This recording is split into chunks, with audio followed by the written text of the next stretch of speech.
ਚੜਨ ਵਾਲੇ ਹੋ ਹੱਕਾਂ ਦੀ ਪੇਟੀ ਉੱਤੇ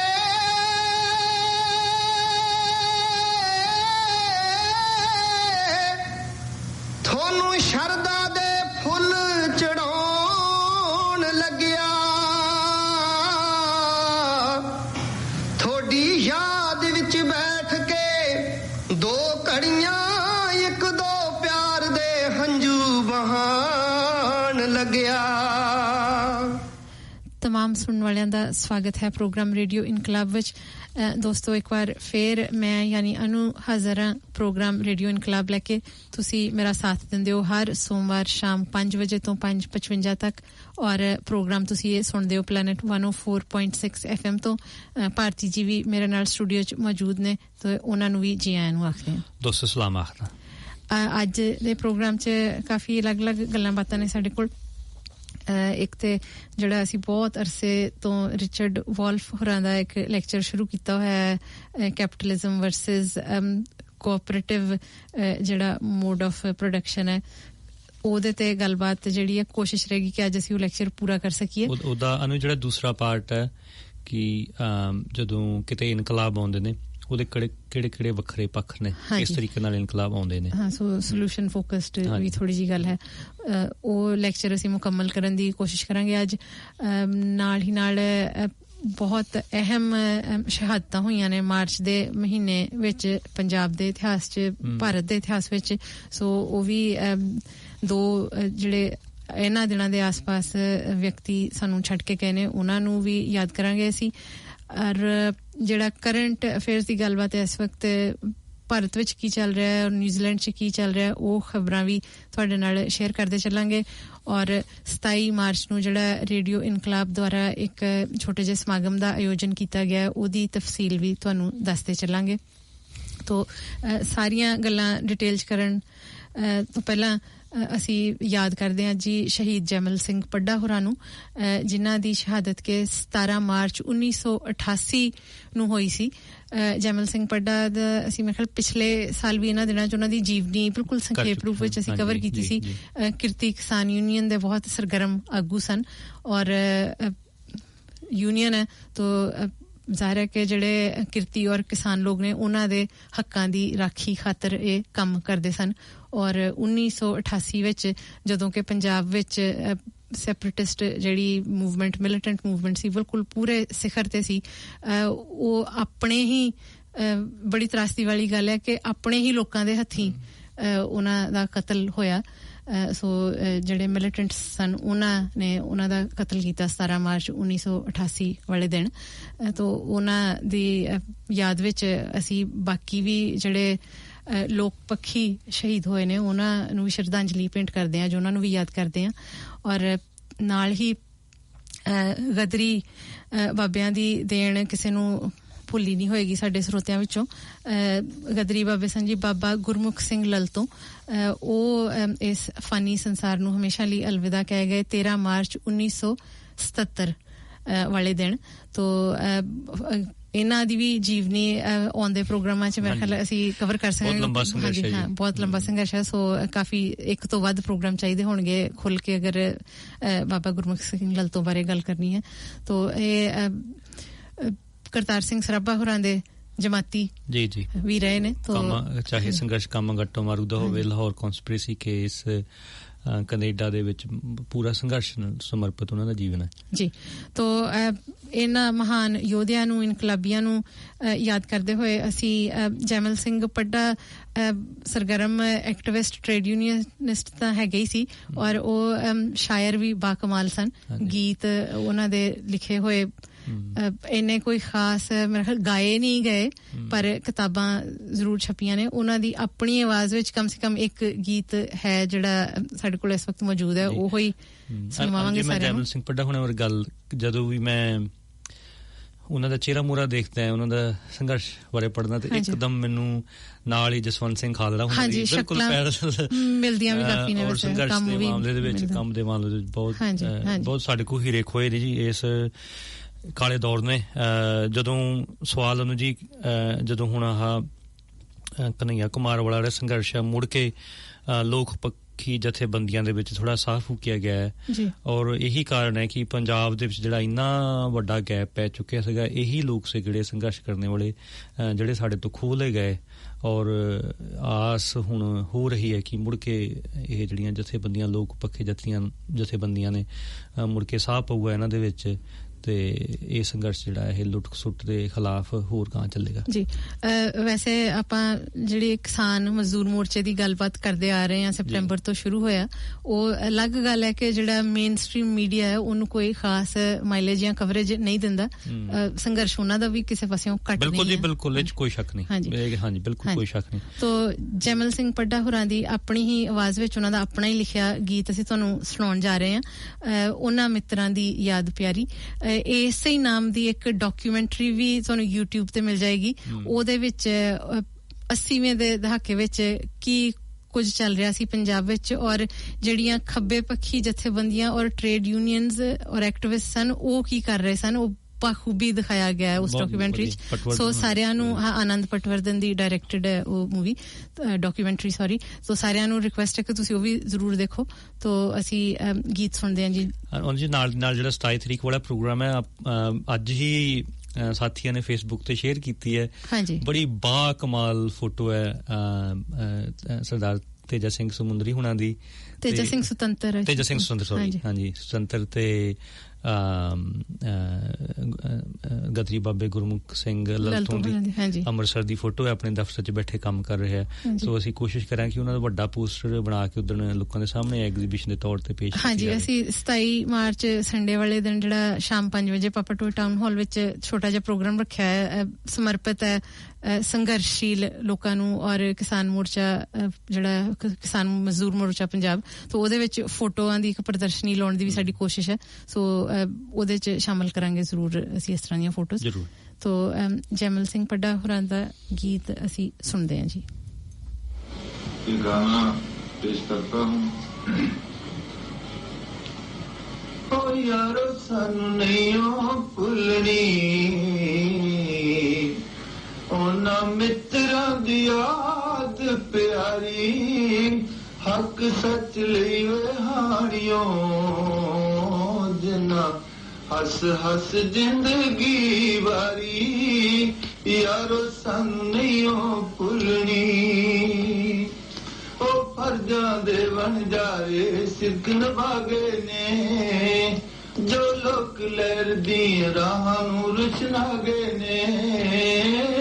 ਹੱਸ ਹੱਸ ਵਾਰੀ ਜਿੰਦ ਲੋਕਾਂ ਦੇ ਆਸ਼ਿਕਾਂ ਨੇ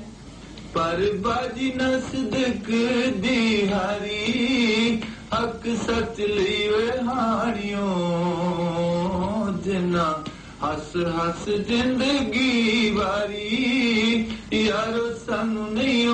ਭੁੱਲਣੀ ਉਹਨਾਂ ਮਿੱਤਰਾਂ ਦੀ ਯਾਦ ਪਿਆਰੀ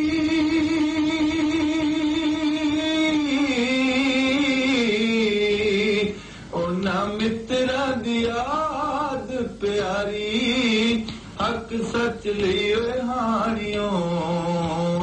ਜਿਨਾ ਹੱਸ ਹੱਸ ਜ਼ਿੰਦਗੀ ਵਾਰੀ ਯਾਰੋ ਸਾਨੂੰ ਨਹੀਂ ਭੁੱਲਣੀ ਉਹਨਾਂ ਦਾ ਅਮਰ ਸੁਨੇਹਾ ਨਹੀਂ ਭੁਲਾਵਾਂਗੇ ਧਰਤੀ ਦੇ ਚੱਪੇ ਚੱਪੇ ਤੇ ਪਹੁੰਚਾਵਾਂਗੇ ਧਰਤੀ ਦੇ ਚੱਪੇ ਚੱਪੇ ਤੇ ਪਹੁੰਚਾਵਾਂਗੇ ਉਹ ਸੌ ਸਾਨੂੰ ਉਹਨਾਂ ਦੀਆਂ ਅਮਰ ਸ਼ਹਾਦਤਾਂ ਦੀ ਸਿਰ ਦੇ ਕੇ ਵੀ ਨਿਭਾਵਾਂਗੇ ਯਾਰੀ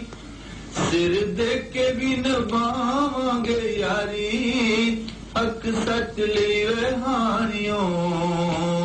ਜਿਨਾ ਹੱਸ ਹੱਸ ਜ਼ਿੰਦਗੀ ਵਾਰੀ ਯਾਰੋ ਸਾਨੂੰ ਨਹੀਂ ਭੁੱਲਣੀ ਉਹਨਾਂ ਮਿੱਤਰਾਂ ਦੀ ਯਾਦ ਪਿਆਰੀ ਹੱਕ ਸੱਚ ਲਈ ਵੇ ਹਾਰਿਓ ਜਿਨਾ ਹੱਸ ਹੱਸ ਜ਼ਿੰਦਗੀ ਵਾਰੀ ਯਾਰੋ ਸਾਨੂੰ ਨਹੀਂ ਭੁੱਲਣੀ ਹਾਂਜੀ ਦੋਸਤੋ ਇੱਕ ਵਾਰ ਫਿਰ ਸਵਾਗਤ ਹੈ ਪ੍ਰੋਗਰਾਮ ਰੇਡੀਓ ਇਨਕਲਾਬ ਵਿੱਚ ਤੋਂ ਇਸ ਤੋਂ ਬਾਅਦ ਅਸੀਂ ਰਿਚਰਡ ਵੋਲਫ ਹੋਰਾਂ ਦੀ ਜਿਹੜੀ ਸਪੀਚ ਹੈ ਉਹ ਨਾਲ ਪਲੇ ਕਰਕੇ ਉਹਦੇ ਤੇ ਡਿਸਕਸ਼ਨ ਕਰਦੇ ਜਾਵਾਂਗੇ ਅਨੂ ਜੀ ਇਹ ਜਿਹੜਾ ਗਾਣਾ ਤੁਸੀਂ ਸੁਣਿਆ ਜੀ ਇਹ ਪੱਡਾ ਜੀ ਬੰਬੇ ਟ੍ਰੇਡ ਯੂਨੀਅਨ ਦਾ ਕਾਨਫਰੰਸ ਆ ਉੱਥੇ ਗਏ ਹੋਏ ਆ ਤੇ ਉਹਨਾਂ ਦੀ ਕਿਤਾਬ ਦੇ ਵਿੱਚ ਲਾਈਟ ਜੀ ਗੱਲ ਮੈਂ ਸੋਚਤੇ ਨਾਲ ਸਾਂਝੀ ਕਰ ਲੈਂਦਾ ਜੀ ਕਿ ਉਹ ਜਦੋਂ ਫੰਕਸ਼ਨ ਹੋਣਾ ਸੀਗਾ ਤੇ ਬਾਕੀ ਸਾਥੀ ਉਹਨਾਂ ਨੂੰ ਜਿੱਥੇ ਵੀ ਉਹ ਠਹਿਰੇ ਸੀਗੇ ਲੈਣ ਆਏ ਤੇ ਉਹ ਲੇਟ ਹੁੰਦੇ ਪਏ ਸੀਗੇ ਸੋ ਉਹ ਕਹਿੰਦੇ ਵੀ ਲੇਟ ਕਿਉਂ ਹੋ ਰਹੇ ਆ ਤੇ ਉਹ ਕਹਿੰਦੇ ਵੀ ਪੱਡਾ ਸਾਹਿਬ ਮਤਲਬ ਪੱਗ ਦਾ ਇੱਕ ਵੀ ਲਾੜ ਇੱਧਰ ਉੱਧਰ ਨਹੀਂ ਹੋਣਾ ਚਾਹੀਦਾ ਬਿਲਕੁਲ ਉਹ ਪੱਗ ਦੇ ਉੱਪਰ ਪੂਰਾ ਟਾਈਮ ਲਾਉਂਦੇ ਸੀਗੇ ਉਹ ਸਾਥੀ ਦੂਸਰਾ ਬੰਬੇ ਵਾਲਿਆਂ ਨੂੰ ਮਜ਼ਾਕ ਕਰਦਾ ਵੀ ਤੁਸੀਂ ਤੇ ਔਰਤਾਂ ਨਾਲੋਂ ਵੀ ਜ਼ਿਆਦਾ ਟਾਈਮ ਲਾਤਾ ਸੋ ਸਲਾਮ ਆ ਜੀ ਸਾਥੀ ਨੂੰ ਜੀ ਵੱਡੇ ਹੋਣਾ ਨੂੰ ਸੋ ਦੋਸਤੋ ਜਿਹੜੀ ਗੱਲ ਗਾਂ ਆਪਾਂ ਸ਼ੁਰੂ ਕਰਨ ਜਾ ਰਹੇ ਹਾਂ ਸੋ ਸਾਡੀ ਬੜੀ ਕਿਉਂਕਿ ਸਾਡੇ ਕੋਲੇ ਟਾਈਮ ਬਹੁਤ ਘੱਟ ਹੁੰਦਾ ਤੇ ਮਸਲੇ ਬਹੁਤ ਜ਼ਿਆਦਾ ਹੁੰਦੇ ਆ ਪਰ ਅਸੀਂ ਕੋਸ਼ਿਸ਼ ਕਰਦੇ ਹੁੰਦੇ ਹਾਂ ਕਿ ਜਿਹੜੀ ਪ੍ਰੋਬਲਮ ਦੁਨੀਆ ਦੇ ਵਿੱਚ ਜਿਹੜਾ ਕ੍ਰਾਈਸਿਸ ਆ ਉਹ ਤੇ ਹੈ ਹੀ ਹੈ ਉਹਦਾ ਕਾਰਨ ਜਿਹੜਾ ਸਿਸਟਮ ਹੈ ਫਰੀ ਮਾਰਕੀਟੀਅਰ ਕੈਪੀਟਲਿਸਟ ਸਿਸਟਮ ਹੈ ਉਹਦਾ ਜਿਹੜਾ ਸੋਲੂਸ਼ਨ ਆ ਜਿਹੜਾ ਹਿਸਟਰੀ ਦੇ ਵਿੱਚ ਉਹਦੇ ਵਿਰੁੱਧ ਜਿਹੜਾ ਕੰਮ ਹੋਇਆ ਜਾਂ ਹੁਣ ਹੋ ਰਿਹਾ ਹੈ ਉਹਦੇ ਬਾਰੇ ਜਿਹੜੇ ਸਾਨੂੰ ਥੋੜੇ ਜਿੱਥੋਂ ਕੋਈ ਗਾਈਡੈਂਸ ਮਿਲ ਰਹੀ ਹੈ ਕਿ ਹਾਂ ਕੋਈ ਅਲਟਰਨੇਟਿਵ ਸਿਸਟਮ ਬਣਾਇਆ ਜਾ ਸਕਦਾ ਉਹਦੀ ਸੋਲੂਸ਼ਨੀ ਨਾਲ ਗੱਲ ਕਰੀਏ ਸੋ ਇਹ ਰਿਚਰਡ ਵੋਲਫ ਉਹਨਾਂ ਦੇ ਇਹ ਲੈਕਚਰ ਸੀਗਾ ਨੂੰ ਜੀ ਪ੍ਰੋਗਰੈਸਿਵ ਰੇਡੀਓ ਨੈਟਵਰਕ ਦੇ ਉੱਪਰ ਇਹ ਸਿਟੀ ਯੂਨੀਵਰਸਿਟੀ ਨਿਊਯਾਰਕ ਦੇ ਵਿੱਚ ਪ੍ਰੋਫੈਸਰ ਨੇ ਇਕਨੋਮੀ ਦੇ ਤੇ ਉਹ ਗੱਲ ਸ਼ੁਰੂ ਨੇ ਕੀਤੀ ਸੀ ਕਿ ਜਿਹੜੀਆਂ ਕੋਆਪਰੇਟਿਵ ਵਰਸਸ ਜਿਹੜਾ ਪ੍ਰਾਈਵੇਟ ਬਿਜ਼ਨਸ ਜਿਹੜਾ ਸਿਰਫ ਮੁਨਾਫਾਖੋਰੀ ਤੇ ਕੰਮ ਕਰਦਾ ਹੈ ਕਿ ਲੋਕੀ ਆਪਸ ਦੇ ਵਿੱਚ ਮਿਲ ਕੇ ਕਿਵੇਂ ਇੱਕ ਇੰਡਸਟਰੀ ਜਾਂ ਸਹਿਯੋਗ ਦੇ ਨਾਲ ਕਿਵੇਂ ਕੰਮ ਕਰ ਸਕਦੇ ਆ ਨਾਨ ਪ੍ਰੋਫਿਟ ਵਾਲਾ ਜਿਹੜਾ ਕਨਸੈਪਟ ਉਹਨੂੰ ਛੱਡ ਕੇ ਸੋ ਦੂਸਰਾ ਉਹਨਾਂ ਦਾ ਸੀਗਾ ਕਿ ਜਿਹੜਾ ਇੱਕ ਪ੍ਰਾਈਵੇਟ ਕੈਪੀਟਲਿਜ਼ਮ ਜਿੱਥੇ ਜਿਹੜੀ ਪ੍ਰਾਈਵੇਟ ਕੰਪਨੀਆਂ ਨੇ ਉਹਨਾਂ ਦਾ ਜਿਹੜਾ ਸਰਮਾਇਆ ਉਹ ਸਰਪਲਸ ਲੇਬਰ ਤੋਂ ਕਿਵੇਂ ਅਮੀਰ ਤੋਂ ਪੈਸੇ ਤੋਂ ਗਾਹਾਂ ਪੈਸਾ ਕਿਵੇਂ ਬਣਾਉਂਦੇ ਨੇ ਤੇ ਉਹ ਤੋਂ ਬਾਅਦ ਜਿਹੜਾ ਫਿਰ ਉਹਨਾਂ ਨੇ ਗੱਲ ਕੀਤੀ ਹੈਗੀ ਹੈ ਕਿ ਜਿਹੜਾ ਜਦੋਂ ਫਿਰ ਰੈਵੋਲੂਸ਼ਨ ਤੋਂ ਬਾਅਦ ਰੈਵੋਲੂਸ਼ਨ ਕਿਵੇਂ ਆਉਂਦਾ ਉਹਦੇ ਵੱਖਰੇ ਤਰੀਕੇ ਨੇ ਇੱਕ ਐਵੋਲੂਸ਼ਨਰੀ ਵੇ ਹੈ ਤੇ ਇੱਕ ਰੈਵੋਲੂਸ਼ਨਰੀ ਵੇ ਹੈ ਐਵੋਲੂਸ਼ਨਰੀ ਮੀਨਸ ਕਿ ਜਿਵੇਂ ਹੁਣ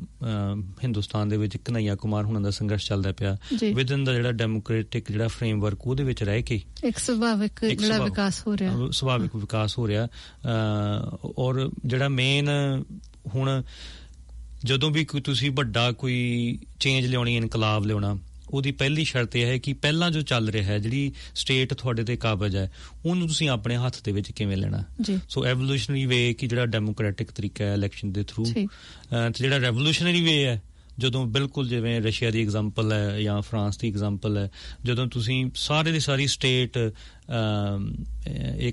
ਇੱਕ ਵਾਇਲੈਂਟ ਤਰੀਕੇ ਦੇ ਨਾਲ ਹਥਿਆਰਬੰਦ ਤਰੀਕੇ ਦੇ ਨਾਲ ਤੁਸੀਂ ਆਪਣੇ ਹੱਥ ਦੇ ਵਿੱਚ ਲੈ ਲੈਂਦੇ ਹੋ ਪਰ ਉਸ ਤੋਂ ਬਾਅਦ ਫਿਰ ਉਹ ਜਦੋਂ ਤੁਹਾਡੇ ਹੱਥ ਜਦੋਂ ਸਰਕਾਰ ਆ ਜਾਂਦੀ ਹੈ ਫਿਰ ਕੀ ਕਰਨਾ ਉਦੋਂ ਤੁਸੀਂ ਉਹ ਸੋਸ਼ਲਿਸਟ ਸੁਸਾਇਟੀ ਦੇ ਵਾਂਗੂ ਕਿਵੇਂ ਕੰਮ ਕਰਨਾ ਹੈ ਉਹਦੀਆਂ ਉਹ ਐਗਜ਼ਾਮਪਲਾਂ ਨੂੰ ਬਹੁਤ ਵਧੀਆ ਗੱਲ ਚੱਲੂਗੀ ਜੀ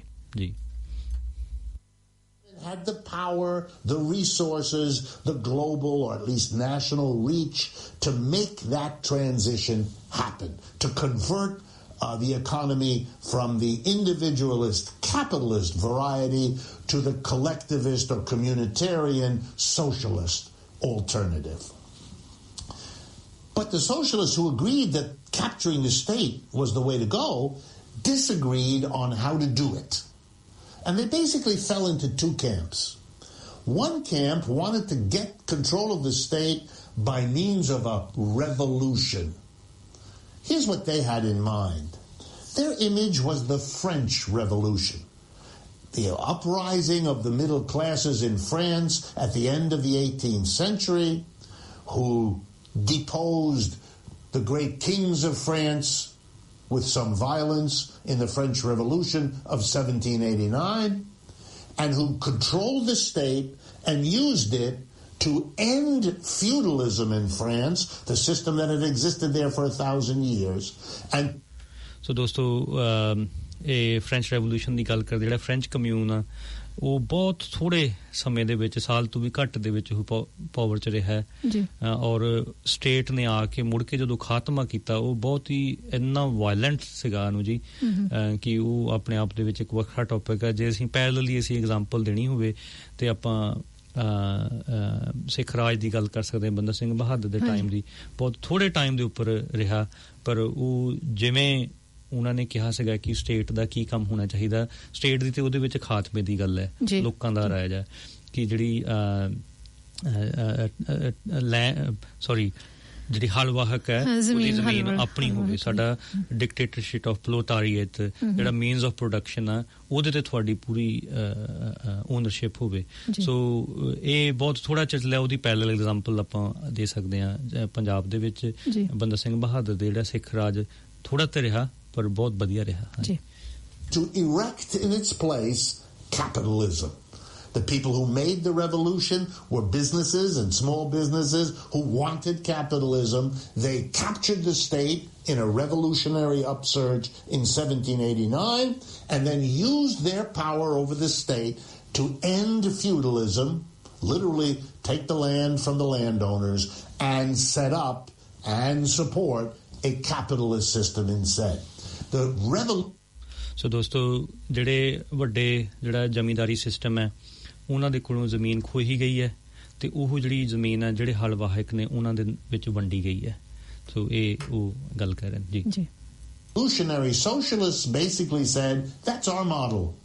We think we need to do that too. We need to make a revolution, capture the state, and then use that to make the transition from capitalism to socialism. Other socialists disagreed. And by the way, the disagreements between these two groups could often become very heated and even violent. What did the second... So, ਦੋਸਤੋ ਇਹ ਜਿਹੜੇ ਦੋ ਜਿਹੜੇ means ਨੇ ਇਨਕਲਾਬ ਲਿਆਉਣ ਦੇ ਇੱਕ ਐਵੋਲੂਸ਼ਨਰੀ ਤੇ ਰੈਵੋਲੂਸ਼ਨਰੀ ਸੋ ਉਹਨਾਂ ਦਾ ਬਿਲਕੁਲ ਤਰੀਕਾ ਕੰਮ ਕਰਨ ਦਾ ਵੱਖਰਾ ਉਹ ਕਹਿ ਰਹੇ ਕਿ ਆਪਸ ਦੇ ਵਿੱਚ ਉਹਨਾਂ ਦੀ ਹੀਟਡ ਡਿਬੇਟਸ ਤੇ ਈਵਨ ਵਾਇਲੈਂਸ ਵੀ ਕਿਸੇ ਹੱਦ ਤੱਕ ਉਹਨਾਂ ਦੇ ਆਪਸ ਵਿੱਚ ਹੋਇਆ ਕਿਉਂਕਿ ਬਹੁਤ ਵੱਡੇ ਡਿਸਐਗਰੀਮੈਂਟ ਨੇ ਜੀ group of socialists say we can't and shouldn't build socialism with revolution, especially not with violent revolution. Rather, the way we capture and win the state should be by evolution, not revolution. We should establish political parties. We should enter the electoral process. We are the majority, the working people are the majority, so it's just a question of time and effort for us to mobilize. ਦੋਸਤੋ ਆ ਬਹੁਤ ਵਧੀਆ ਗੱਲ ਹੋਈ ਜਿਹੜੀ ਖਾਸ ਕਰਕੇ ਹਿੰਦੁਸਤਾਨ ਦੇ ਵਿੱਚ ਹੁਣ ਚੱਲ ਰਿਹਾ ਹੈ ਕਿ ਮੈਜੋਰਟੀ ਕੌਣ ਨੇ ਹਿੰਦੁਸਤਾਨ 'ਚ ਮੈਜੋਰਟੀ ਕੌਣ ਨੇ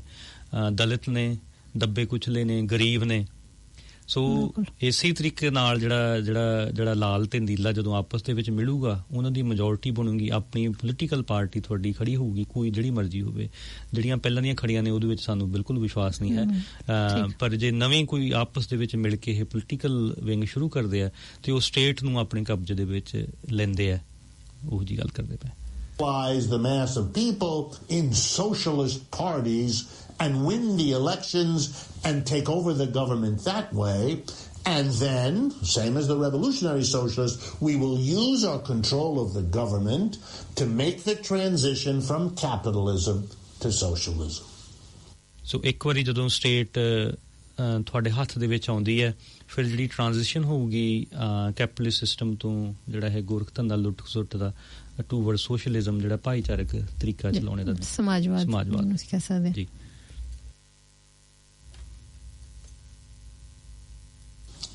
The two sides disagreed. And what happened in the 20th century was very interesting. Some socialists were in fact able to win state power with revolutions. Other socialists were able to win state power with political mobilization, socialist parties, and so on. The ones who took the revolutionary road were Russia, Soviet Union, People's Republic of China, Cuba, and some others. Those who took the evolutionary road were, to take one example, the French. The French. In France today, the Socialist Party controls the presidency, Mr. Hollande, and both houses of the French governmental legislature.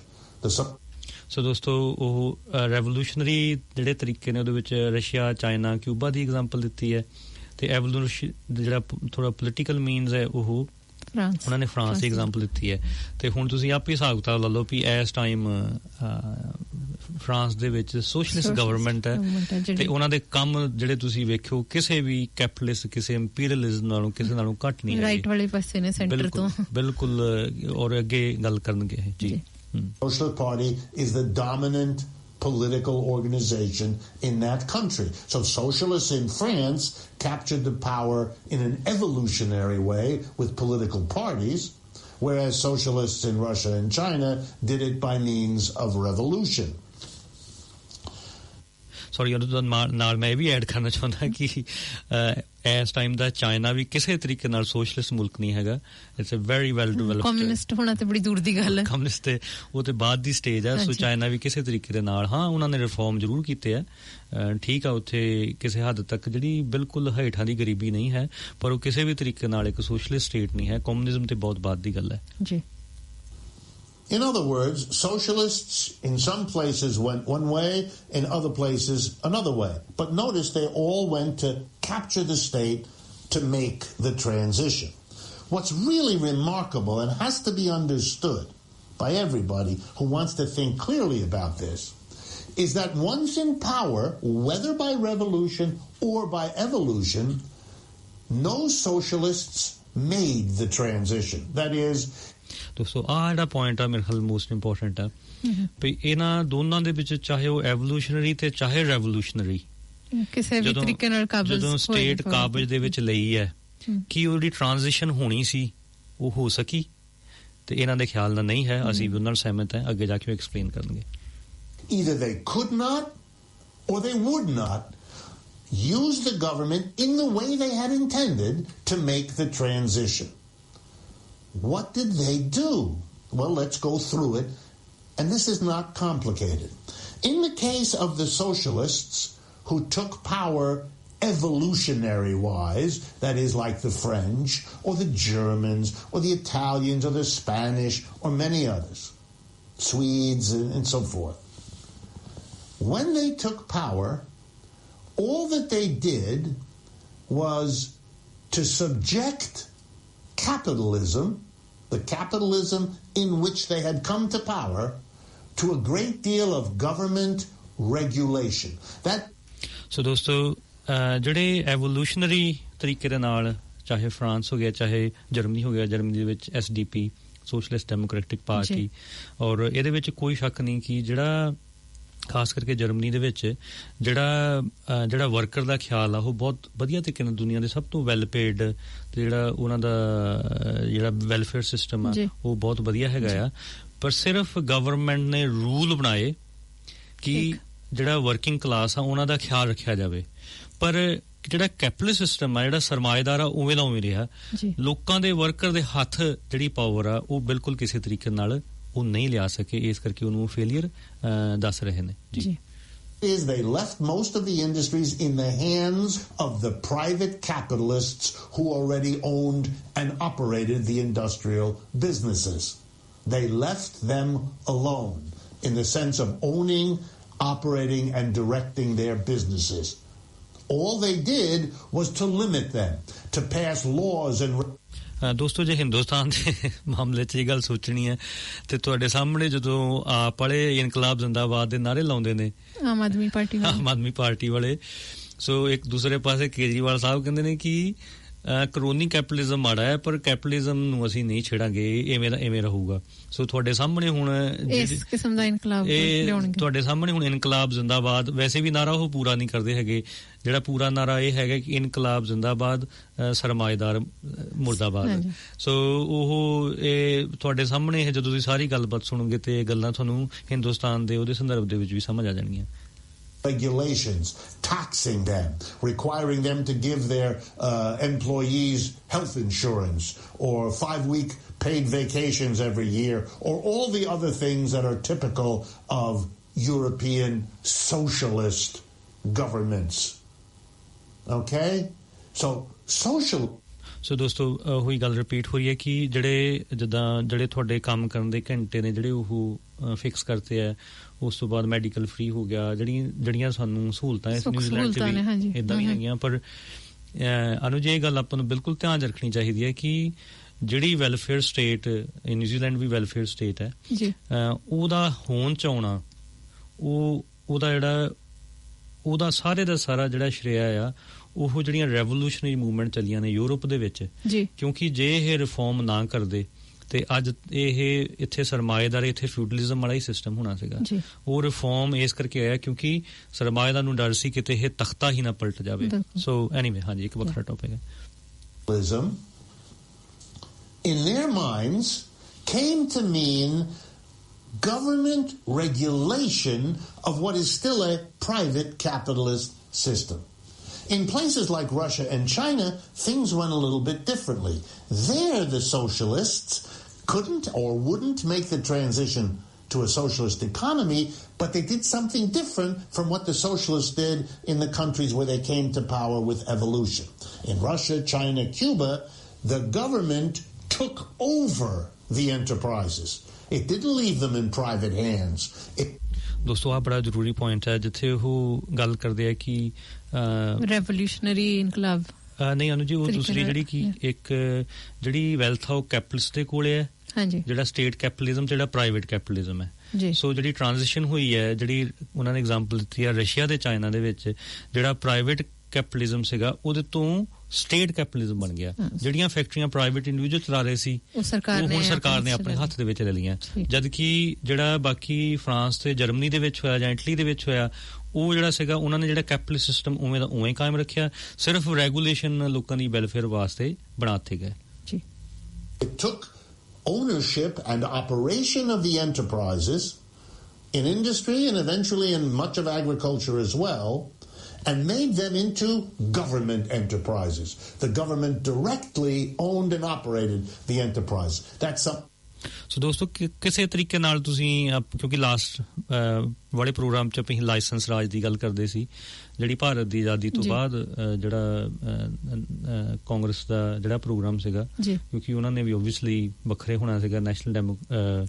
the Socialist Democratic ਜਿਹੜਾ institute ਸੀਗਾ ਜਿਹਦੇ ਵਿੱਚ licence ਰਾਜ restriction ਰੱਖੀ ਗਈ। ਸੋ ਲਗਭਗ ਤੁਸੀਂ ਉਹੋ ਜਿਹੀ ਗੱਲ ਕਹਿ ਸਕਦੇ ਹੋ। Something which did not happen in Western Europe to anything like the same degree. So the socialists in places where revolutions occurred took over their enterprises. But here comes the important point. They took them over, but they ran them like capitalist enterprises. What do I mean? Instead of a board of directors elected by shareholders, what runs your typical industrial enterprise in the Soviet Union is a tiny group of people, the equivalent of a board of directors, but they're state officials. ਦੋਸਤੋ ਆ ਬਹੁਤ ਹੀ ਜਿਹਨਾਂ ਨੂੰ ਆਪਾਂ ਹੋਲੀਗਾਰਕੀ ਵੀ ਕਹਿੰਦੇ ਆ, ਇਹ ਬਹੁਤ ਹੀ ਇੰਪੋਰਟੈਂਟ ਪੁਆਇੰਟ ਹੈ ਕਿ ਖਾਸ ਕਰਕੇ ਜਿਹੜੀ ਰਸ਼ੀਆ ਦੀ ਐਗਜ਼ਾਮਪਲ ਹੈ ਕਿ ਜਦੋਂ ਜਿਹੜੀ ਫੈਕਟਰੀ ਆ, ਜਿਹੜੀ ਕਿਸਾਨੀ ਹੈ, ਜਿਹੜੀ ਲੈਂਡ ਸਟੇਟ ਨੇ ਆਪਣੇ ਹੱਥ ਵਿੱਚ ਲੈ ਲਈ, ਸੋ ਰਾਦਰ ਦੈਨ ਕਿ ਪ੍ਰਾਈਵੇਟ ਕੰਪਨੀਆਂ ਦੇ ਉਹ ਸ਼ੇਅਰ ਹੋਲਡਰ ਹੋਣ ਜਿਹਨਾਂ ਇੱਕ ਪ੍ਰੋਫਿਟ ਨਾਲ ਸਾਰਾ ਮਤਲਬ ਹੈ, ਜਿਸ ਤਰੀਕੇ ਨਾਲ ਉਹ ਲੋਕਾਂ ਦੀ ਐਕਸਪਲੋਟੇਸ਼ਨ ਕਰਕੇ ਕੰਪਨੀਆਂ ਚਲਾਉਂਦੇ ਨੇ, ਉਹਨਾਂ ਦੀ ਬਜਾਏ ਹੁਣ ਇਹ ਜਿਹੜੇ ਪੋਲੀਟੀਕਲ ਲੋਕ ਨੇ, ਜਿਹੜੇ ਸੈਂਟਰ ਮਾਸਕੋ ਦੇ ਵਿੱਚ ਬੈਠੇ ਹੋਏ ਆ, ਸਰਕਾਰੀ ਮੁਲਾਜ਼ਮ ਹੈ, ਇਹ ਉਹਨਾਂ ਦੇ ਹੱਥ ਆ ਗਈ ਹੈ। ਸੋ ਉਹ ਜਿਹੜੀ ਲੋਕਾਂ ਦੀ ਸੀਗੀ ਡਿਕਟੇਟਰਸ਼ਿਪ, ਜਿਹੜਾ ਲੋਕਾਂ ਦੇ ਹੱਥ 'ਚ ਕੰਟਰੋਲ, ਉਹ ਨਹੀਂ ਦਿੱਤਾ ਗਿਆ। ਸੋ ਇਹ ਗੱਲ, ਔਰ ਇਹ ਇੱਕ ਸੋਸ਼ਲਿਸਟ ਵਾਲੀ ਸਟੇਟ ਦਾ ਪ੍ਰੋਸੈਸ ਆ ਕਮਿਊਨਿਜ਼ਮ ਤੱਕ ਪਹੁੰਚਣ ਦੀ, ਕਿਉਂਕਿ ਕਮਿਊਨਿਜ਼ਮ ਇੱਕ ਇਹੋ ਜਿਹੀ ਸਟੇਟ ਆ ਜਿੱਥੇ ਸਾਰਾ ਦਾ ਸਾਰਾ ਕੰਟਰੋਲ ਹੈ ਉਹ ਵਰਕਰ ਦੇ ਹੱਥ ਦੇ ਵਿੱਚ ਹੁੰਦਾ ਹੈ। ਸੋ ਫॉर द ਟਾਈਮ ਬੀਇੰਗ ਥੋੜੀ ਦੇਰ ਵਾਸਤੇ ਸਟੇਟ ਵਾਸਤੇ ਕੰਟਰੋਲ ਆਪਣੇ ਲੈਂਦੀ ਹੈ। ਹਾਂਜੀ, sent into that or put into that position by the Soviet government, by the Soviet Communist Party, and so on. It's still a tiny group of people who make all the decisions, but these are state officials. They're not private individuals. That's why the term state capitalism applies very precisely. ਹਾਂਜੀ ਦੋਸਤੋ, ਗੱਲ ਮੁੜ ਕੇ ਕਰ ਰਹੇ ਨੇ ਕਿ ਇੱਥੇ ਇੱਕ ਪ੍ਰਾਈਵੇਟ ਕੈਪੀਟਲਿਜ਼ਮ ਦੀ ਬਜਾਏ ਹੁਣ ਇੱਕ ਸਟੇਟ ਕੈਪੀਟਲਿਜ਼ਮ ਵਾਲਾ ਫੀਨੋਮੀਨਨ ਆ ਗਿਆ, ਜਿੱਥੇ ਸ਼ੇਅਰ ਹੋਲਡਰ ਜਿਹੜੇ ਡਾਇਰੈਕਟਰ ਸੀਗੇ ਉਹ ਡਿਸੀਜਨ ਲੈਂਦੇ ਸੀ, ਤੇ ਹੁਣ ਜਿਹੜੇ ਪੋਲਿਟਿਕਸ ਜਿਹੜੇ ਬੈਠੇ ਹੋਏ ਨੇ ਮਾਸਕੋ ਦੇ ਵਿੱਚ ਉਹ ਤੁਹਾਡੇ ਵਾਸਤੇ ਡਿਸੀਜਨ ਲੈਣਗੇ, ਲੋਕਾਂ ਦਾ ਫਿਰ ਵੀ ਉਹਦੇ ਵਿੱਚ ਕੋਈ ਇਹਦੇ 'ਚ ਥੋੜ੍ਹਾ ਜਿਹਾ ਜਿੱਥੇ ਉਹ ਪ੍ਰਾਈਵੇਟ ਓਨਰਸ਼ਿਪ ਹੈ ਉਹਨਾਂ ਦਾ ਸ਼ਾਇਦ ਇਨਸੈਂਟਿਵ ਇਹ ਹੈ ਕਿ ਹੋਰ ਜ਼ਿਆਦਾ ਮੁਨਾਫਾ ਹੋਏਗਾ, ਸਾਨੂੰ ਹੋਰ ਜ਼ਿਆਦਾ ਡਾਇਰੈਕਟ ਫਾਇਦਾ ਹੋਏਗਾ। ਅਗਰ ਇਹ ਸਰਕਾਰੀ ਮੁਲਾਜ਼ਮ ਨੇ ਇਹ ਤਨਖਾਹਾਂ ਤੇ ਨੇ, ਸੋ ਇਹਨਾਂ ਨੂੰ ਉਹ ਸ਼ਾਇਦ ਮੋਨਿਟਰੀ ਜਿਹੜਾ ਗੇਨ ਹੈ ਡਾਇਰੈਕਟਲੀ ਉਹ ਨਾ ਹੁੰਦਾ ਹੋਵੇ, ਪਰ ਇੱਕ ਜਿਹੜਾ ਪਾਵਰ ਦਾ ਇੱਕ ਨਸ਼ਾ ਹੈ। ਬਿਲਕੁਲ ਇੱਕ ਤੇ ਇਸ ਗੱਲ ਨੂੰ ਆਪਾਂ ਯਾਦ ਰੱਖੀਏ ਬਿਲਕੁਲ ਕਿ ਇਹ ਇੱਕ ਸਟੈਪ ਅੱਗੇ ਹੈ ਇਹ ਜੀ। ਹਾਂ, ਉਹ ਪ੍ਰਾਈਵੇਟ ਓਨਰਸ਼ਿਪ ਨਾਲ ਫਿਰ ਵੀ ਥੋੜੀ ਜਿਹੀ ਬਿਹਤਰ ਗੱਲ ਹੈ, ਹੁਣ ਬਿਹਤਰ ਗੱਲ ਹੈ ਕਿਉਂਕਿ ਹਮੇਸ਼ਾ ਜਿਹੜਾ ਸਟੇਟ ਦਾ ਜਿਹੜਾ ਕੰਸਰਨ ਹੈ ਨਾ, ਸਟੇਟ ਦਾ ਜਿਹੜਾ ਕੰਮ ਹੁੰਦਾ ਉਹ ਪ੍ਰੋਫਿਟ ਮੇਕਿੰਗ ਹੋਣਾ। ਜਿਹੜੀਆਂ ਸਟੇਟ ਦੀਆਂ ਜਿਹੜੀਆਂ ਕੰਪਨੀਆਂ ਹੁੰਦੀਆਂ, ਈਵਨ ਹਿੰਦੁਸਤਾਨ ਦੇ ਵਿੱਚ ਵੀ ਹੁਣ ਵੀ ਜਿਹੜੀਆਂ ਉਹਨਾਂ ਦੀਆਂ ਕੰਪਨੀਆਂ ਹੁੰਦੀਆਂ ਨੇ, ਉਹਨਾਂ ਦਾ ਕੰਮ ਹੁੰਦਾ ਹੈ ਕਿ ਫੋਰ ਐਗਜ਼ਾਮਪਲ ਕਿ ਜਿਹੜੀ ਇਸਪਾਤ ਦੀ ਫੈਕਟਰੀ ਤੁਸੀਂ ਲਾਈ ਹੈ, ਉਹ ਤੁਸੀਂ ਜਿਹੜੀ ਲੋਹਾ ਹੈ, ਸੀਲ ਦੀ ਤੁਹਾਡਾ ਪਲਾਂਟ ਹੈ, ਉਹ ਤੁਸੀਂ ਜਿਹੜਾ ਸਟੀਲ ਦਾ ਪਲਾਂਟ ਆ ਨੌਨ ਪ੍ਰੋਫਿਟ ਤੁਸੀਂ ਬਣਾਉਣਾ ਹੈ, ਤੇ ਉਹ ਜਿਹੜਾ ਸਟੀਲ ਦਾ ਪਲਾਂਟ ਆ ਉਹ ਸਟੀਲ ਫਿਰ ਜਿਹੜੀ ਐਂਸਲਰੀ ਹੋਰ ਜਿਹੜੀ ਇੰਡਸਟਰੀ ਆ ਤੁਹਾਡੀ ਪ੍ਰਾਈਵੇਟ ਜਾਂ ਹੋਰ ਜਿਹੜੀ ਇੰਡਸਟਰੀ ਆ ਉਹਨਾਂ ਨੂੰ ਤੁਸੀਂ ਸਸਤੇ ਦੇ ਵਿੱਚ ਵੇਚਣਾ, ਤੇ ਉਹ ਫਿਰ ਗਾਹਾਂ ਜਾ ਕੇ ਉਹਦੇ ਪ੍ਰੋਡਕਟ ਬਣਾ ਕੇ ਸੋ ਇਕਨੋਮੀ ਦੇ ਵਿੱਚ ਉਹ ਪੋਜ਼ਿਟਿਵ ਰੋਲ ਪਲੇ ਕਰਦੇ ਆ। ਜਿੱਦਾਂ ਹਿੰਦੁਸਤਾਨ ਦੇ ਵਿੱਚ ਜਿਹੜੀ ਇੰਡੀਅਨ ਰੇਲਵੇ ਜਾਂ ਹੋਰ ਜਿਹੜੀ ਸਟੇਟ ਇੰਟਰਪ੍ਰਾਈਜ਼ ਨੇ, ਕਿਉਂਕਿ ਉਹਨਾਂ ਦਾ ਮੇਨ ਜਿਹੜਾ ਮਤਲਬ ਹੈ ਉਹ ਪ੍ਰੋਫਿਟ ਬਣਾਉਣਾ ਨਹੀਂ ਹੈਗਾ, ਉਹ ਇਕਨੋਮੀ ਨੂੰ ਨੌਨ ਪ੍ਰੋਫਿਟ ਬਣਾ ਕੇ ਚਲਾਉਣਾ, ਪਰ ਫਿਰ ਵੀ ਉਹ ਜਿਹੜੇ ਲੋਕਾਂ ਦੀ ਓਨ ਨਹੀਂ ਹੈ, ਲੋਕ ਨੇ ਜਿਹੜਾ ਵਰਕਿੰਗ ਕਲਾਸ ਵਰਗਾ ਜਾਂ ਮਿਡਲ ਕਲਾਸ ਵਰਗਾ, ਉਹਨਾਂ ਨੂੰ ਉਹਨਾਂ ਸ਼ਾਇਦ ਫਾਇਦਾ ਫਿਰ ਵੀ ਨਹੀਂ ਉਹਨਾਂ ਤੱਕ ਪਹੁੰਚਦਾ। ਜੀ ਜੀ ਜੀ ਜੀ precisely and accurately to what happened in the Soviet Union, in China and Cuba, although we're going to have something to say about Cuba because things are different there. ਦੋਸਤੋ ਕਿਸੇ ਫੇਰ ਦਿਨ ਇਸੇ ਪ੍ਰੋਗਰਾਮ ਕਰਾਂਗੇ, ਉਹਨਾਂ ਨੇ ਵੀ ਇਹ ਗੱਲ ਕਹਿਤੀ ਹੈ ਕਿ ਜਿਹੜਾ ਰੈਵੋਲੂਸ਼ਨ ਜਿਹੜਾ ਕਿਊਬਾ 'ਚ ਆਇਆ ਆ ਉਹ ਟੋਟਲੀ ਇੱਕ ਵੱਖਰੇ ਕਿਸਮ ਦਾ, ਉਹ ਵੱਖਰਾ ਕਿਸਮ, ਇੱਕ ਤੇ ਉੱਥੇ ਜਿਹੜੀ ਕਮਾਂਡ ਹੈ ਉਹ ਵੀ ਵੱਖਰੀ ਹੈ, ਤੇ ਦੂਸਰਾ ਜਿਹੜੀਆਂ ਉਹਨਾਂ ਦੇ ਸੈਂਕਸ਼ਨ ਲੱਗਦੀਆਂ ਨੇ ਯੂਰਪ ਦੀਆਂ ਤੇ ਅਮਰੀਕਾ ਦੀਆਂ, ਸੋ ਉਹਨਾਂ ਨੂੰ ਮਜਬੂਰੀ ਕਰਕੇ ਵੀ ਇੱਕ ਸਹਿਯੋਗ ਵਾਲਾ ਇੱਕ ਕੋਆਪਰੇਟਿਵ ਸਿਸਟਮ ਉੱਥੇ ਚਲਾਉਣਾ ਪੈਂਦਾ, ਜਿਹੜਾ ਹੁਣ ਵੀ ਚੱਲ ਰਿਹਾ ਹੈ ਜੀ। From what they have been elsewhere. So neither in the socialist parties of the Western Europe, for example, nor in the socialism of the Soviet Union or China was the capture of the state able to do what the socialists originally in the 19th century had hoped and theorized it would. They did capture the state, these socialists, but they never made the transition. They couldn't. You know, the leader of the Soviet Revolution, Lenin, in the few years he had between the success of the revolution and his dying from a brain tumor,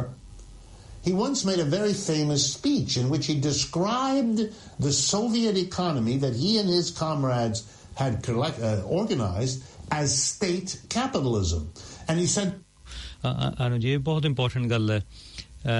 ਖਾਸ ਕਰਕੇ ਜਿਹੜੇ time ਦੀ ਗੱਲ ਕਰ ਰਹੇ ਹੈ 1920 ਤੋਂ 25 ਦੇ 1924 ਚ ਉਹਨਾਂ ਦੀ ਹੁੰਦੀ ਹੈ, ਇਹ ਜਿਹੜੇ ਲਾਸਟ ਵਾਲੇ ਉਹਨਾਂ ਦੇ ਸਾਲ ਨੇ, ਕਿਉਂਕਿ ਉਹ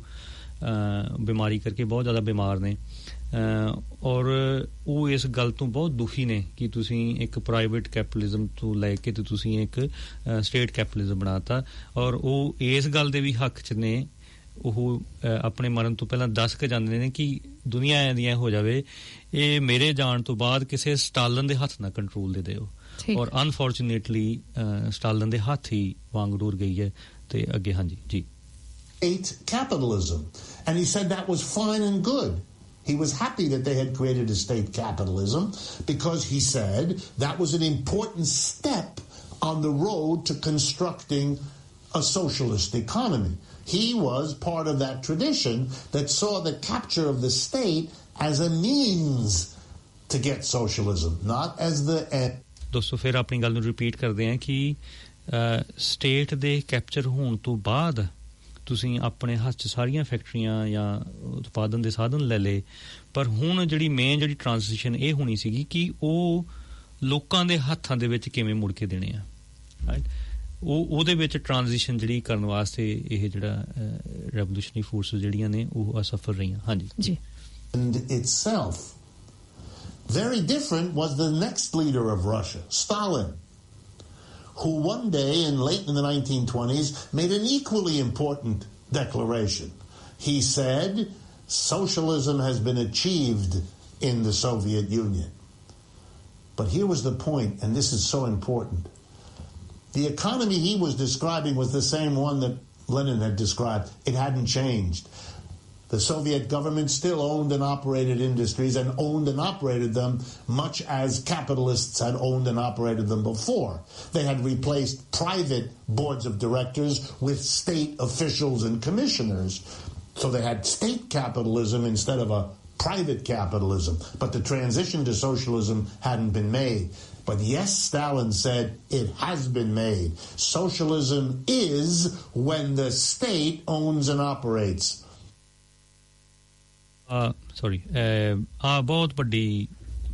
ਬਹੁਤ ਵੱਡੀ ਹਿਸਟੋਰੀਕਲ ਚੇਂਜ ਹੈ ਜਿੱਥੇ ਜਿਹੜਾ ਨਵਾਂ ਆਉਣ ਵਾਲਾ ਲੀਡਰ ਹੈ ਲੈਨਿਨ ਤੋਂ ਬਾਅਦ ਸਟਾਲਿਨ ਜਦ ਕਿ ਉਹਨਾਂ ਟ੍ਰੋਸਕੀ ਨੇ ਸੀਗਾ ਉਹ ਇਸ ਗੱਲ ਤੇ ਡਿਕਲੇਅਰ ਕਰ ਦਿੰਦੇ ਆ ਕਿ ਜਿਹੜਾ ਸੋਸ਼ਲਿਜ਼ਮ ਹੈ ਉਹ ਅਚੀਵ ਹੋ ਚੁੱਕਿਆ ਕਿਉਂਕਿ ਅਸੀਂ ਜਿਹੜੀ ਕੈਪੀਟਲ ਸੀਗੀ ਉਹ ਪ੍ਰਾਈਵੇਟ ਹੱਥਾਂ ਤੋਂ ਲੈ ਕੇ ਅਸੀਂ ਸਰਕਾਰੀ ਹੱਥਾਂ ਦੇ ਵਿੱਚ ਲੈ ਲਈ ਹੈ ਤੇ socialism has achieve this is the socialism so ਇਹ ਬਹੁਤ ਵੱਡੀ ਹਿਸਟੋਰਿਕ ਮੇਰੇ ਖਿਆਲ ਗਲਤੀ ਆ ਉਹ ਇਹ ਮੇਰੇ ਖਿਆਲ ਜਿਹੜਾ ਰਸ਼ੀਆ ਦਾ ਸੋਸ਼ਲਿਜ਼ਮ ਦਾ ਪਤਨ ਹੋਣਾ ਉਹਦਾ ਵੀ ਸਭ ਤੋਂ ਵੱਡਾ ਕਾਰਨ ਹੀ ਹੈ ਔਰ ਆਪਾਂ ਜੇ ਸਟਾਲਿਨ ਦੀ ਹਿਸਟਰੀ ਦੇ ਵਿੱਚ ਜਾਵਾਂਗੇ ਤੇ ਬਹੁਤ ਗੱਲਾਂ ਹੈਗੀਆਂ ਨੇ ਹੋਰ ਵੀ ਜੀ And here's an irony of ironies. Many people, including those who don't like Stalin, who hate Stalinism and all that, continued ever since to equate state-owning things, state-running things, as if it were socialism. Those people haven't remembered that in the 19th century, the whole point was the state was a means to make a transition. It wasn't the... So, dosto, ਉਹੀ ਬਾਰ-ਬਾਰ misconception ਹੈ ਜਿਹੜੀ ਉਹਨੂੰ clear ਕਰਨ ਦੀ ਕੋਸ਼ਿਸ਼ ਕਰ ਰਿਹਾ ਹੈ ਕਿ ਜਦੋਂ ਸਟੇਟ ਦੇ ਹੱਥ ਦੇ ਵਿੱਚ ਸਾਰੀ ਕੈਪੀਟਲ ਆਉਂਦੀ ਹੈ ਉਹ ਸਿਰਫ ਇੱਕ ਇੰਟਰਮੀਡੀਏਟ ਸਟੇਜ ਹੈ ਟੂਵਰਡ ਸੋਸ਼ਲਿਸਟ ਇਕਨੋਮੀ ਉਹ ਸੋਸ਼ਲਿਜ਼ਮ ਨਹੀਂ ਹੈਗਾ ਸੋ ਉਹਨੂੰ ਤੁਸੀਂ ਫਿਰ ਜਦੋਂ ਤੁਹਾਡੇ ਹੱਥ 'ਚ ਆਉਂਦਾ ਫਿਰ ਤੁਸੀਂ ਉਹਨੂੰ ਰੀਡਿਸਟ੍ਰੀਬਿਊਟ ਲੋਕਾਂ ਦੇ ਹੱਥ 'ਚ ਕੰਟਰੋਲ ਕਿਵੇਂ ਦੇਣਾ ਡਿਕਟੇਟਰਸ਼ਿਪ ਆਫ ਪ੍ਰੋਲੇਟਾਰੀਏਟ ਕਿ ਵਰਕਰ ਦੀ ਜਿਹੜੀ ਡਿਕਟੇਟਰਸ਼ਿਪ ਆ ਉਹ ਤੁਸੀਂ ਕਿਵੇਂ ਕੰਮ ਕਰਨੀ ਆ ਤੁਸੀਂ ਉਹਦੇ ਵਾਸਤੇ ਕੰਮ ਕਰਨਾ ਰਾਦਰ ਦੈਨ ਸਟਾਲਿਨ ਨੇ ਡਿਕਲੇਅਰ ਕਰਤਾ ਕਿ ਇਹੀ ਸੋਸ਼ਲਿਜ਼ਮ ਹੈ transition itself. So here we are at not only at the end of the 20th century but at the beginning of the 21st, and we have to recognize that socialism hasn't yet been tried. We haven't got there yet. What we have is capitalism privately run and operated, capitalism run and operated by the state, and these are different systems, and they can have very different consequences for people. It's not the point is not that they aren't different. They are. They are different from one another. Things go differently if the ਸੋ ਦੋਸਤੋ ਗੱਲ ਦਾ conclusion ਇਹੀ ਕਰਦੇ ਪਏ ਆ ਕਿ ਹਜੇ ਤੱਕ ਦੁਨੀਆ ਦੇ ਵਿੱਚ ਚਲੋ ਐਗਜ਼ਾਮਪਲ ਕਿਊਬਾ ਦੀ ਜਾਂ ਵੈਨਜ਼ੂਏਲਾ ਦੇ ਵਿੱਚ ਵੀ ਉਹ ਪਰ ਫਿਰ ਵੀ ਉੱਥੇ ਸਰਕਾਰ ਉਵੇਂ ਦੀ ਉਵੇਂ ਖੜੀ ਹੈ ਕੰਟਰੋਲ ਸਰਕਾਰ ਦੇ ਕੋਲੇ ਹੈ ਸੋ ਦੁਨੀਆ ਦੇ ਵਿੱਚ ਹਜੇ ਤੱਕ ਵੀ ਜੇ ਤੁਸੀਂ ਕਹੋ ਕਿ ਇੱਕ ਸੋਸ਼ਲਿਜ਼ਮ ਅਚੀਵ ਤੁਸੀਂ ਕਰ ਚੁੱਕੇ ਹੋ ਕਿਉਂਕਿ ਬਹੁਤ ਵਾਰ ਤਾਨੇ ਮਿਲਣੇ ਮਾਰੇ ਜਾਂਦੇ ਆ ਸਾਨੂੰ ਕਿ ਇੱਥੇ ਰਸ਼ੀਆ 'ਚ ਕੀ ਹੋਇਆ ਇੱਥੇ ਕੀ ਹੋਇਆ ਤੁਹਾਡੇ ਕੋਲੇ ਕੀ ਹੈ ਸੋ ਉਹ ਜਿਹੜੀ ਪਹਿਲੀ ਜਿਹੜੀ ਸਟੇਜ ਸੀਗੀ ਸ਼ਾਇਦ ਅਚੀਵ ਕੀਤੀ ਗਈ ਆ ਪਰ ਜਿਹੜੀ ਫਾਈਨਲ ਸਟੇਜ ਸੀਗੀ ਉਹ ਹਜੇ ਤੱਕ ਦੁਨੀਆ ਦੇ ਵਿੱਚ ਕਿਤੇ ਵੀ ਸੋਸ਼ਲਿਜ਼ਮ ਅਚੀਵ ਨਹੀਂ ਕੀਤਾ ਗਿਆ ਹੈਗਾ ਸੋ ਇਹ ਸਿਰਫ ਇੱਕ ਪ੍ਰਾਈਵੇਟ ਕੈਪੀਟਲਿਜ਼ਮ ਤੋਂ ਸਟੇਟ ਕੈਪੀਟਲਿਜ਼ਮ ਵਾਲੀ ਸਟੇਜ ਤੱਕ ਪਹੁੰਚ ਗਏ ਆ ਜਿਹੜੀ ਸੋਸ਼ਲਿਜ਼ਮ ਵਾਲੀ ਸਟੇਜ ਆ ਅਸੀਂ ਉੱਥੇ ਤੱਕ ਨਹੀਂ ਪਹੁੰਚੇ ਔਰ ਸੋਸ਼ਲਿਜ਼ਮ ਤੋਂ ਅਗਲੀ ਜਿਹੜੀ ਸਟੇਜ ਕਮਿਊਨਿਜ਼ਮ ਤੇ ਜਾਣਾ ਉਹ ਤੇ ਬਿਲਕੁਲ ਵੀ ਕਿਤੇ ਨਹੀਂ ਆਇਆ ਕਿਉਂਕਿ ਇਹੋ ਹੀ ਸੁਣਨ ਨੂੰ ਮਿਲਦਾ ਕਿ ਰਸ਼ੀਆ ਕਮਿਊਨਿਸਟ ਹੈ ਚਾਈਨਾ ਕਮਿਊਨਿਸਟ ਹੈ ਦੇਖ ਲਓ ਉੱਥੇ ਕੀ ਹੋ ਰਿਹਾ ਸੋ ਇਸ ਕਰਕੇ ਇਹ ਜਿਹੜੀ ਐਕਸਪਲੇਨੇਸ਼ਨ ਹੈ ਇਹਦੇ ਆਧਾਰ ਤੇ ਅਸੀਂ ਬਾਰ-ਬਾਰ ਕਹਿੰਦੇ ਆ ਕਿ ਨਾ ਹੀ ਰਸ਼ੀਆ ਕਮਿਊਨਿਸਟ ਹੈ ਨਾ ਹੀ ਚਾਈਨਾ ਹੈ ਉਹ ਸਟੇਜ ਤੱਕ ਨਹੀਂ ਪਹੁੰਚ ਸਕੇ ਜੀ ਜੀ Government runs an enterprise. In the Soviet Union, the government ran the enterprises and it took the profits and provided all kinds of social services to people that they couldn't get in a private capitalism. So that's an important difference. But it's not socialism if you haven't transformed. So dosto, ਇਹ ਫਰਕ ਦੱਸ ਰਹੇ ਨੇ ਕਿ ਹਾਂ ਜਿਹੜੀ ਜਿਹੜਾ private ਜਿਹੜਾ ਕੈਪੀਟਲਿਸਟ ਸਿਸਟਮ ਆ ਉਹਦੇ ਵਿੱਚ ਜਿਹੜੀ ਵੈਲਫੇਅਰ ਸਟੇਟ ਇੰਨੀ ਚੰਗੀ ਤਰ੍ਹਾਂ ਨਹੀਂ ਕੰਮ ਕਰ ਸਕਦੀ ਹੈਗੀ, ਪਰ ਜਿਹੜਾ ਜਿਹਨੂੰ ਤੁਸੀਂ ਸਟੇਟ ਕੈਪੀਟਲਿਜ਼ਮ ਕਹਿ ਲਓ ਉਹਦੇ ਵਿੱਚ ਬੈਨੀਫਿਟ ਇਹਦੇ ਬਹੁਤ ਵੱਡੀ ਐਗਜ਼ਾਮਪਲ ਹਨ ਜੀ, ਕਿਉਂਕਿ ਜਦੋਂ ਕਾਮਰੇਡ ਟ੍ਰੋਸਕੀ ਰਸ਼ੀਆ ਦੀ ਐਜੂਕੇਸ਼ਨ ਦਾ ਵਾਂਗਰੂਰ ਆਪਣੇ ਹੱਥ 'ਚ ਸੰਭਾਲਦੇ ਆ, ਸੋ ਉਹ ਉਹਨਾਂ ਦੀ ਯੂਨੀਵਰਸਿਟੀਆਂ ਦੇ ਵਿੱਚ ਜਦੋਂ ਤੱਕ ਤੁਸੀਂ ਆਪਣੇ ਆਪ ਨੂੰ ਇਸ ਕਾਬਲ ਨਹੀਂ ਸਮਝਦੇ ਕਿ ਤੁਸੀਂ ਸੁਸਾਇਟੀ ਦੇ ਵਿੱਚ ਜਾ ਕੇ ਤੁਸੀਂ ਕੋਈ ਆਪਣਾ ਪੋਜ਼ੀਟਿਵ ਕੰਟਰੀਬਿਊਸ਼ਨ ਨਹੀਂ ਕਰ ਸਕਦੇ ਹੋ, ਉਹ ਪੜ੍ਹਾਈ ਬਿਲਕੁਲ ਦੀ ਬਿਲਕੁਲ ਫ੍ਰੀ ਹੋਊਗੀ। ਔਰ ਦੋਸਤੋ ਮੈਂ ਕੋਈ ਇਮੈਜਿਨ ਨਹੀਂ ਕਰ ਰਿਹਾ, ਮੇਰੇ ਨਾਲ ਰਸ਼ੀਅਨ ਮੇਰਾ ਦੋਸਤ ਮੇਰਾ ਕੁਲੀਗ ਹੈ, ਉਹ ਈਵਨ ਉਹ ਵੀ ਉਹਨਾਂ ਦੀ ਉਮਰ ਵੀ ਮੇਰੇ ਖਿਆਲ 50 ਸਾਲਾਂ ਦੀ ਹੋਊਗੀ, ਉਹ ਮੈਨੂੰ ਸਾਰੇ ਦੱਸਦੇ ਪਏ ਨੇ ਕਿ ਉਹਨਾਂ ਦੇ ਫਾਦਰ ਉਹਨਾਂ ਦੇ ਫ੍ਰੀ ਐਜੂਕੇਸ਼ਨ, ਔਰ ਜਦੋਂ ਤੁਹਾਡੀ ਐਜੂਕੇਸ਼ਨ ਚੱਲ ਰਹੀ ਹੈ ਉਹਦਾ ਨਾਲ ਤੁਹਾਨੂੰ ਅਲਾਊਂਸ, ਠੀਕ, ਉਹ ਵੀ ਬਹੁਤ ਜ਼ਿਆਦਾ ਮਾਤਰਾ ਦੇ ਵਿੱਚ। ਉਸ ਤੋਂ ਬਾਅਦ ਜਦੋਂ ਜਿਹੜੀ ਤੁਹਾਡੀ ਪੜ੍ਹਾਈ ਹੈ ਉਹਦੇ ਵਿੱਚ ਤੁਹਾਨੂੰ ਪੋਸਟਿੰਗ ਕੀਤੀ ਜਾਂਦੀ ਸੀਗੀ ਵੀ ਤੁਸੀਂ ਉੱਥੇ, ਕਿਉਂਕਿ ਰਸ਼ੀਆ ਬਹੁਤ ਵੱਡਾ ਕੰਟੀਨੈਂਟ ਆ, ਉਹ ਨੌਕਰੀ ਦੇ ਵਿੱਚ ਤੁਹਾਨੂੰ 2 ਸਾਲ ਵਾਸਤੇ ਸਾਨੂੰ ਸਰਕਾਰ ਦੇ ਵਾਸਤੇ ਸਰਕਾਰੀ ਨੌਕਰੀ ਕਰਨੀ ਪੈਂਦੀ ਸੀ, ਉਸ ਤੋਂ ਬਾਅਦ ਤੁਸੀਂ ਫ੍ਰੀ ਸੀਗੇ ਜਿੱਥੇ, ਪਰ ਉਹ 2 ਸਾਲਾਂ ਦੇ ਵਿੱਚ ਵੀ ਤੁਹਾਨੂੰ ਜਿਹੜਾ ਆ ਉਹ ਗਵਰਨਮੈਂਟ ਤੁਹਾਨੂੰ ਘਰ ਅਲਾਊਂਸ ਸਾਰਾ ਕੁਝ ਬੜੇ ਵਧੀਆ ਤਰੀਕੇ ਨਾਲ ਤੁਸੀਂ ਆਪਣੀ ਜ਼ਿੰਦਗੀ ਜਿਹੜੀ ਸੀਗੀ ਉਹ ਬਤਾ ਸਕਦੇ ਸੀਗੇ। ਸੋ ਹਾਂ, ਜਿਹੜੀ ਪਹਿਲੇ ਵਾਲੀ ਸੁਸਾਇਟੀ ਹੈ ਇਹ ਸੁਸਾਇਟੀ ਇਜ਼ ਮਚ ਬੈਟਰ, ਪਰ ਫਿਰ ਵੀ ਜਿਹੜਾ ਜਿੱਥੇ ਪਹੁੰਚਣਾ ਸੀਗਾ, ਜਿੱਥੋਂ ਇਨਕਲਾਬ ਸ਼ੁਰੂ ਹੋਇਆ ਸੀ ਕਿ ਫੰਡਾਮੈਂਟਲ ਜਿਹੜਾ ਸਿਸਟਮ ਨੂੰ ਸਾਰਾ ਖਤਮ ਕਰਕੇ ਇੱਕ ਨਵੀਂ ਜਿਹੜੀ ਪਿਰਤ ਪਾਉਣੀ ਹੈ ਉਹ ਹੱਦ ਤੱਕ ਨਹੀਂ ਪਹੁੰਚ ਸਕੇ। Form the production process into a community social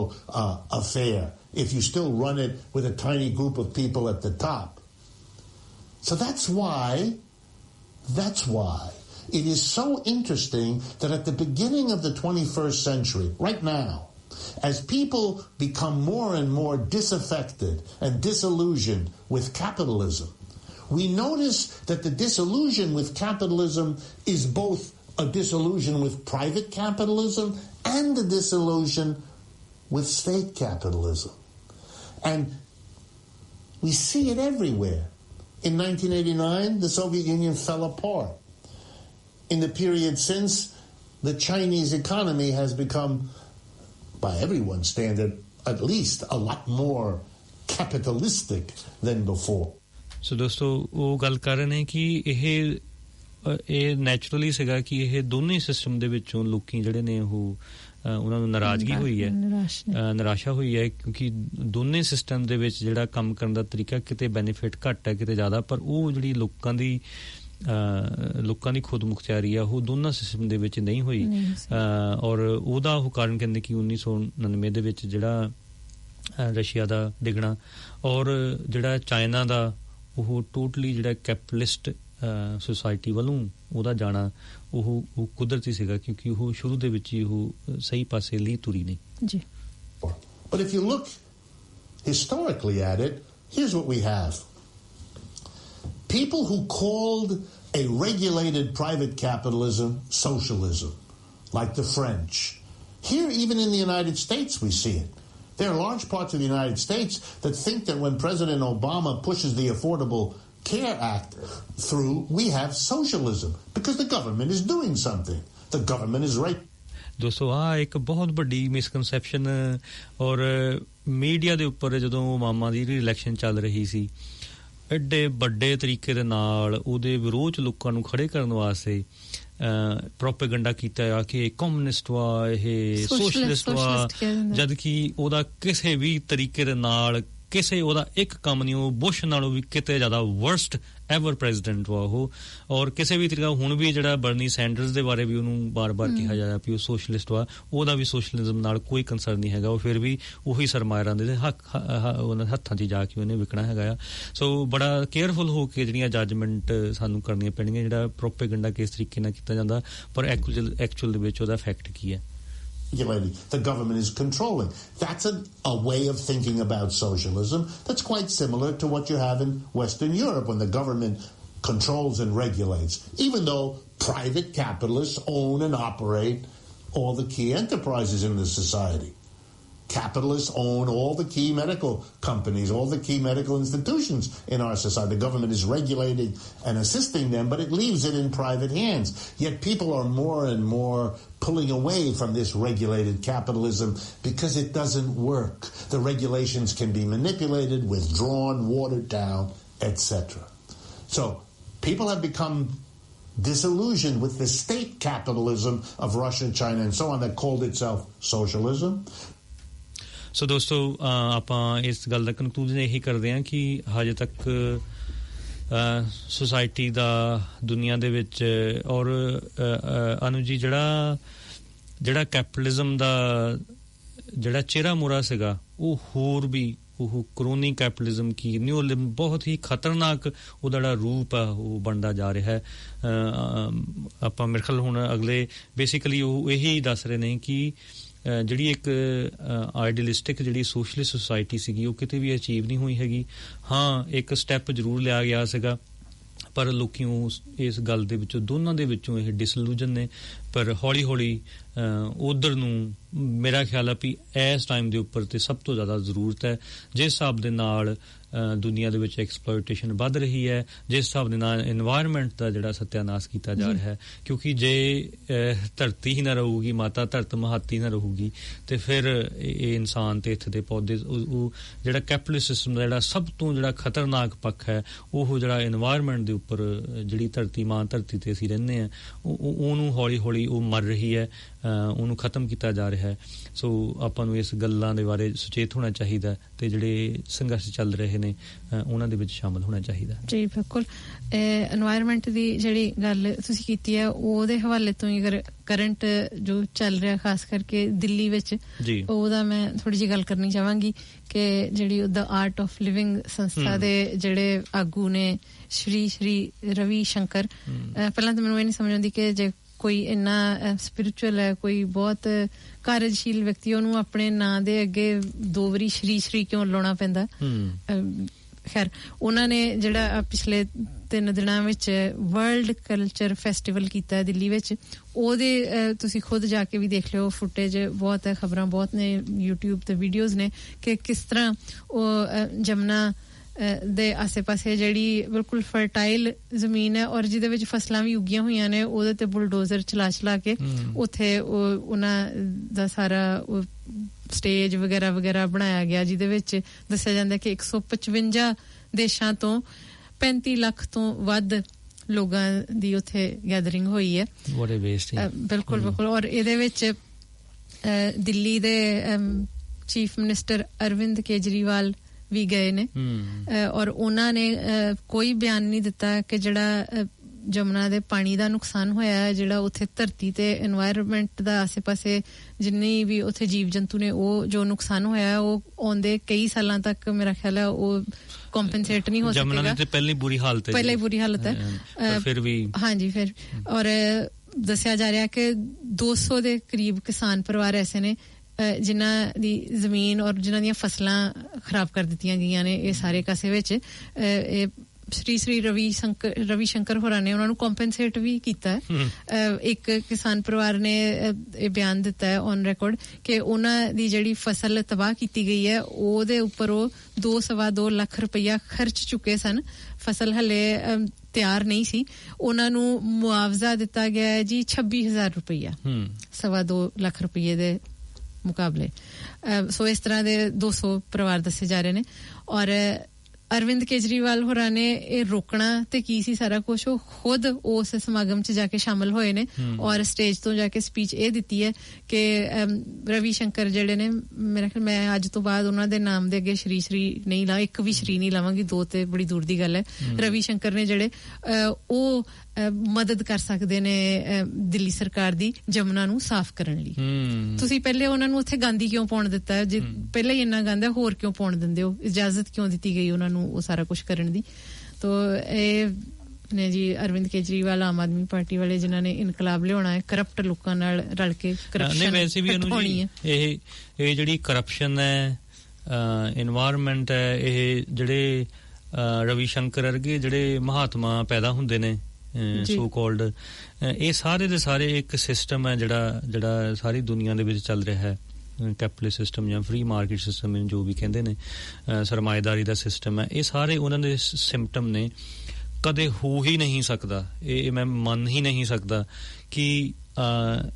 corruption ਖਤਮ ਹੋਣ ਨਾਲ ਹਿੰਦੁਸਤਾਨ ਦੇ ਵਿੱਚ ਸਾਰੇ ਮਸਲੇ ਖਤਮ ਹੋ ਜਾਣਗੇ। ਇੰਪੋਸੀਬਲ, ਇੱਕ ਸਿੰਪਟਮ ਹੈ, ਔਰ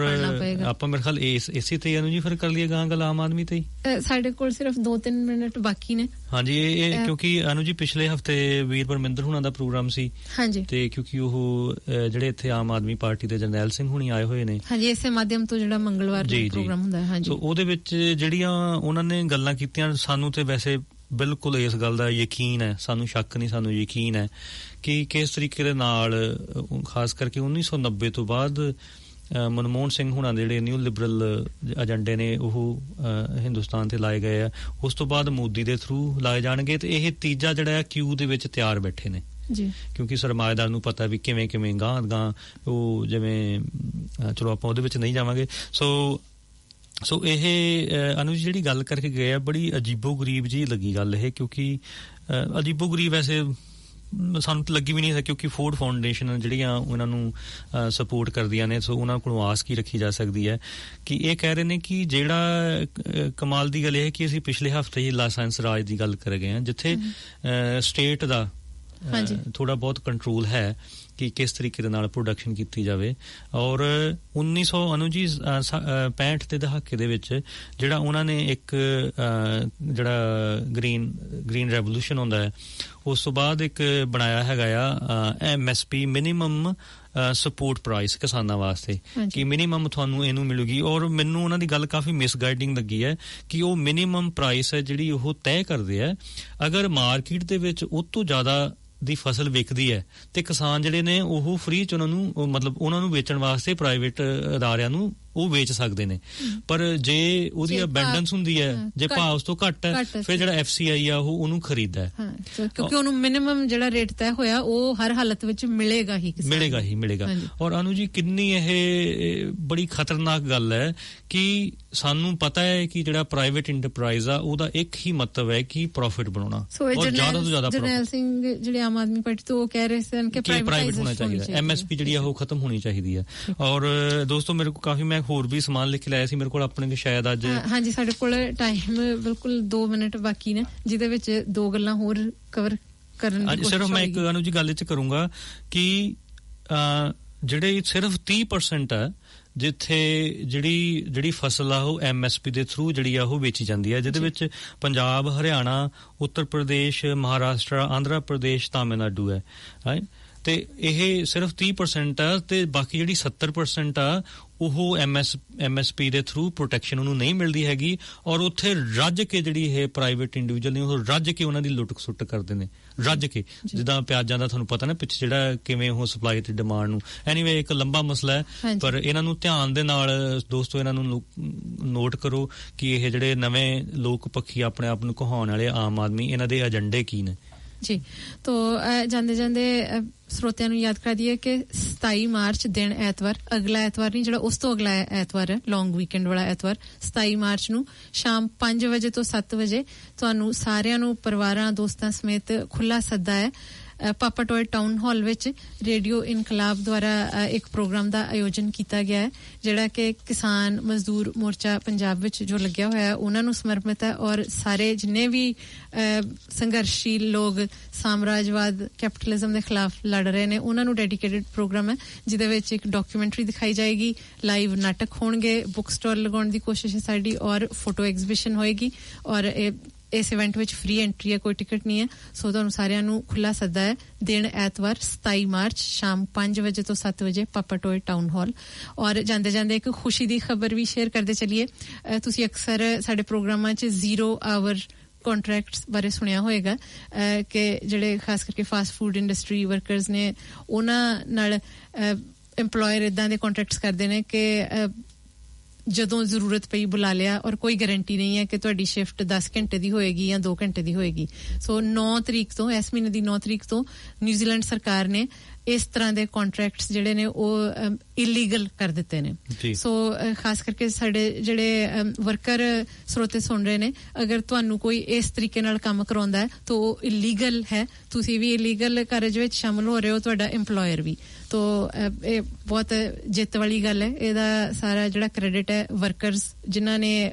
ਸ਼ਾਂਤਮਈ ਪ੍ਰੋਟੈਸਟ ਕੀਤੇ ਉਹਨਾਂ ਨੂੰ ਜਾਂਦਾ ਹੈ ਔਰ ਉਹਨਾਂ ਦੀਆਂ ਟ੍ਰੇਡ ਯੂਨੀਅਨਸ ਖਾਸ ਕਰਕੇ ਯੂਨਾਈਟ ਯੂਨੀਅਨ ਜਿਨ੍ਹਾਂ ਨੇ ਮਿਲ ਜੁਲ ਕੇ ਕੰਮ ਕੀਤਾ ਔਰ ਨਾਲ ਹੀ ਜੌਨ ਕੈਂਬਲ ਜਿਨ੍ਹਾਂ ਨੇ ਸਹੀ ਤਰੀਕੇ ਨਾਲ ਮੀਡੀਆ ਵਿੱਚ ਸਾਰੀ ਗੱਲਬਾਤ ਦੀ ਕਵਰੇਜ ਕੀਤੀ ਤੋ ਆਖਿਰ ਵਿੱਚ ਸਾਰਿਆਂ ਨੂੰ ਰਿਕੁਐਸਟ ਔਰ ਮੈਸੇਜ ਆਈ ਹੈ ਕਿ ਤੁਸੀਂ ਆਪਣੀ ਯੂਨੀਅਨ ਜ਼ਰੂਰ ਜੁਆਇਨ ਕਰੋ ਸਾਰੇ ਜਾਣੇ ਅਗਲੇ ਸੋਮਵਾਰ ਦੁਬਾਰਾ ਮੁਲਾਕਾਤ ਹੋਏਗੀ ਅਲਵਿਦਾ ਸਲਾਮ ਆਖਦਾ ਜਾਂ ਫਿਰ ਆਨਲਾਈਨ ਕਿਸੇ ਵੀ ਵਕਤ planetaudio.org.nz/Radio Inqilaab